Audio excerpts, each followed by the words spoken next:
Suatu hari di kota Madinah, datanglah seorang sahabat miskin bernama Sa'ad bin Abi Waqqas. Ia bukan dari kalangan hartawan. Ia hidup sederhana, mengenakan pakaian yang telah banyak tambalan, dan tangannya kasar karena bekerja keras. Namun ia memiliki hati yang lembut dan penuh iman. Ia datang menghadap Rasulullah SAW dengan mata berkaca-kaca. Ia berkata dengan suara penuh harap, "Wahai Rasulullah, doakan aku agar Allah memberiku kekayaan. Aku ingin bersedekah seperti orang-orang kaya. Aku ingin membantu perjuangan Islam lebih besar." Rasulullah memandang wajahnya. Lalu beliau bersabda lembut, "Wahai Sa'ad, sedikit yang mencukupi itu lebih baik daripada banyak yang melalaikan." Tetapi Sa'ad terus meminta. Ia bukan meminta untuk berbangga, ia meminta agar bisa memberi lebih banyak.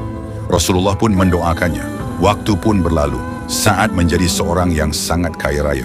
Hartanya melimpah, kebun-kebunnya luas, kendaraan dan pelayannya banyak. Namun ada yang berubah. Ia menjadi jarang hadir di masjid, jarang duduk di majelis Rasulullah, dan suatu hari ia bahkan tidak hadir dalam sebuah peperangan penting.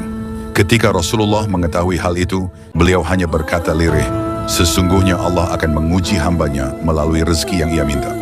Mendengar itu Sa'ad merasa hatinya remuk. Ia datang kembali kepada Nabi, menangis terseduh dan berkata, "Wahai Rasulullah, doakan agar Allah mengambil kembali sebagian kekayaanku dan menjadikanku seperti dahulu." Rasulullah hanya memandangnya dan tersenyum. Beliau tidak mengucap doa seperti sebelumnya, karena beliau tahu ujian itu telah datang dan memberi pelajaran. Sa'ad pun mulai mengatur hartanya. Ia bersedekah dengan hati yang lebih ikhlas. Ia hadir kembali dalam barisan para mujahid. Dan ketika Rasulullah wafat, Sa'ad menjadi salah satu panglima perang Islam yang paling berjasa. Tidak semua yang kita anggap kebaikan benar-benar membawa kebaikan jika tidak diiringi dengan ketakwaan. Doa yang dikabulkan bisa menjadi ujian, dan Nabi sangat hati-hati dalam berdoa untuk para sahabatnya.